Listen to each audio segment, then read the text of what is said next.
তোমাদের প্রত্যেকে আমার চ্যানেলে স্বাগত। আজকে আমি ক্লাস 9-এর থার্ড সামেটিভ কোশ্চেন নিয়ে আলোচনা করব। তো ক্লাস 9-এর থার্ড সামেটিভে ভূগোল বিষয়ের কোশ্চেন এটি। খুব ভালো মতো দেখে নাও, এটি তোমাদের থার্ড সামেটিভের জন্য খুব কাজে দিবে। তো সবার ফার্স্টে দেখো বিভাগ কতে কী কী আছে। এখানে দেখো 1 নম্বরে 14টি কোশ্চেন দিতে বলা হয়েছে। তোমরা খুব ভালো মতো জানো ক্লাস 9-এর থার্ড সামেটিভে 90 নম্বরের কোশ্চেন হয় আর 10 নম্বর থাকে প্রজেক্টে।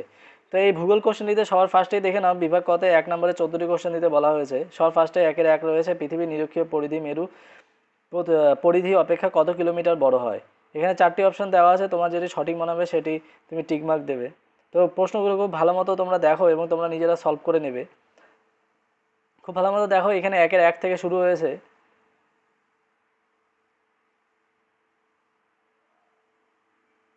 এবং পরপর দেখতে থাকো যে 1-এর 6 নম্বরটি দেখো আগ্নেয়গিরির আকৃতি ও বৈশিষ্ট্য অনুযায়ী মাউন্ট কটোপ্যাক্সি নিম্নলিখিত কোন ধরনের আগ্নেয়গিরির শ্রেণীভুক্ত। এখানে 4টি অপশন দেওয়া আছে, যেটি ঠিক হবে সেখানে টিক মার্ক দিবে।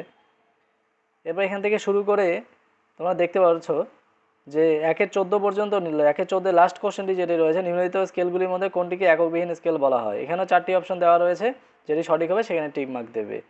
তো এইভাবে দেখো এখানে 14টি অপশন দেওয়া আছে, কোনো অথবা নেই। এই 14টি অপশনের মধ্যে কিন্তু 14টি তোমাদের দিতে হবে। খুব ভালো মতো দেখো, কোশ্চেনটি তোমাদের থার্ড সামেটিভের খুব কাজে দেবে। বিভাগ ক্ষত দেখে নাও। নিচের বাক্যগুলি শুদ্ধ হলে পাশে সু এবং অশুদ্ধ হলে পাশে অ লিখো। যে কোনো 6টি দিতে বলা হয়েছে। এখানে 1 নম্বর করে রয়েছে 6টি দিতে বলা হয়েছে। এখানে কিন্তু আবার অথবা রয়েছে 2-1 7 পর্যন্ত রয়েছে। 7টি কোশ্চেন দেওয়া আছে, যে কোনো 6টি দিতে হবে। 2-এর 1-এর নাম্বার দেখো, রাশিয়ার জিপিএস ব্যবস্থা এনএভি স্টার জিপিএস নামে পরিচিত। এর যদি শুদ্ধ হয় তাহলে পাশে সু লিখবে। এরপরে 7 নম্বরটি দেখো, পশ্চিমবঙ্গের হাসিমারা অভয়ারণ্য জলপাইগুড়িতে অবস্থিত। এর যদি শুদ্ধ হয় পাশে সু লিখবে। এরপর 2-এর 2 নম্বরটি দেখো, উপযুক্ত শব্দ বসিয়ে শূন্যস্থান পূরণ করো। যে কোনো 6টি করতে বলা হয়েছে, 1 নম্বর করে যে কোনো 6টি করতে বলা হয়েছে। এখানে 7টি অপশন দেওয়া আছে, তোমাকে 6টি করতে হবে। খুব ভালো মতো দেখে নাও। 2-2-1-এর নম্বরে রয়েছে 1 ডিগ্রি অক্ষরেখা পার্থক্যের রৈখিক দূরত্ব ড্যাশ কিলোমিটার প্রায়।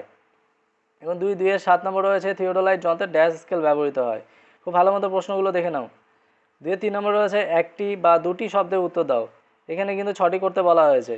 এখানে 8টি টোটাল রয়েছে, যে কোনো 6টি করবে তুমি। 2-এর 3-এর 1 নম্বরটি দেখো, কোনো জ্যোতির্বিজ্ঞানী সর্বপ্রথম সূর্য কেন্দ্রিক মহাবিশ্বের ধারণা প্রবর্তন করেন। 2-এর 3-এর 8 নম্বরটি দেখো, ভারতের বৃহত্তম পারমাণবিক শক্তি উৎপাদন কেন্দ্র কোনটি। এরপর দেখো বাম দিকের সঙ্গে ডান দিক মিলাতে বলেছে। এখানে কিন্তু 4টি রয়েছে, 4টি করতে হবে, 1 করে রয়েছে। এখানে দেখো 2-4-1 নম্বরে সবার ফার্স্ট বাম দিকে রয়েছে ট্যালাস, তারপর রয়েছে মেঘভাঙা বৃষ্টি, পর্বত পাদদেশীয় নুড়ি কাকর মিশ্রিত পলিমাটি এবং 2-4 নম্বরে রয়েছে বিশুদ্ধ কাঁচামাল। এবং ডান দিকেও রয়েছে ভাবর পাট এবং বিসর্পণ এবং হরপাবান। এখানে যেটি যেটি সঠিক হবে তার পাশে সেটি তুমি মেলাবে। এবার বিভাগ গত দেখো, এখানে কিন্তু 2 নম্বর করে 6টি করতে বলা হয়েছে, টোটাল 12 নম্বর রয়েছে। নিম্নলিখিত প্রশ্নগুলি সংক্ষিপ্ত উত্তর দাও, 2 নম্বর করে রয়েছে। তো এখানে দেখো 6টি রয়েছে, এখানে সাথে অথবা আছে। উপবৃত্ত বলতে কি বোঝো, অথবা দিয়ে আছে রেখা জালক কাকে বলে। এবার 3-6 নম্বর জিআইএস বলতে কি বোঝো, অথবা দেখো নীল নকশা বা ব্লু প্রিন্ট কাকে বলে। এবার বিভাগ ঘতে দেখো কি বলে, সংক্ষিপ্ত ব্যাখ্যামূলক উত্তর দাও, বিকল্প প্রশ্নগুলো লক্ষ্য নেই। এখানে অথবা দেওয়া আছে, দেখো 3 নম্বর করে আছে, 4টি করতে বলা হয়েছে। 4-এ 1 নম্বর আছে দুটি অক্ষরেখার মধ্যে রৈখিক দূরত্ব সবসময় সমান থাকে না কেন। অথবা দেওয়া আছে পেনিপ্লেন ও পেডিপ্লেনের মধ্যে পার্থক্য নিরূপণ করো। এবার 4 নম্বর রয়েছে ভগ্নাংশসূচক স্কেলের অসুবিধাগুলি আলোচনা করো, অথবা রৈখিক স্কেল ও কৌণিক স্কেলের মধ্যে পার্থক্য নিরূপণ করো। এরপরে দেখো বিভাগ উন্মতে কি বলা হয়েছে, 5 নম্বর করে 4টি করতে বলা হয়েছে।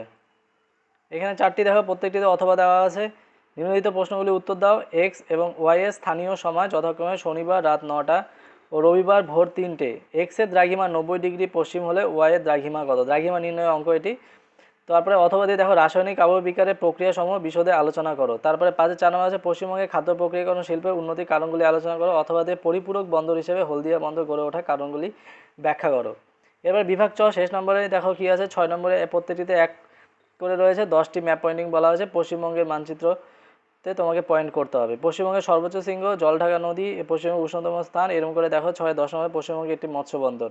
এখানে 10টি আছে, 10টি কিন্তু করতে হবে। খুব ভালো মতো প্রশ্নটি দেখে নাও। তো এগুলো কিন্তু তোমাদের থার্ড সামেটিভে এখান থেকে তোমার কোশ্চেন পাবে। এগুলো তোমরা নিজেরা প্র্যাকটিস করো, তোমাদের পরীক্ষার সময় খুব কাজে দেবে। আরেকবার দেখে নাও প্রশ্নটি।